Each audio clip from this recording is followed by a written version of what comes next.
Hello everyone, welcome to Online Help Guide. Today in this video, I'm going to show you how to turn on message notification on Bigo Live.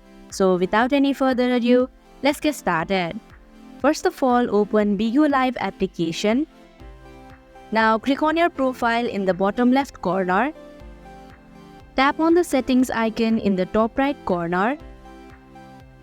Here go to notifications option.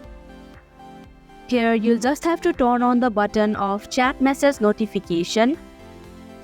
And that is how you can turn on message notification on Bigo Live application. Thank you for watching Online Help Guide. Hope this video was helpful.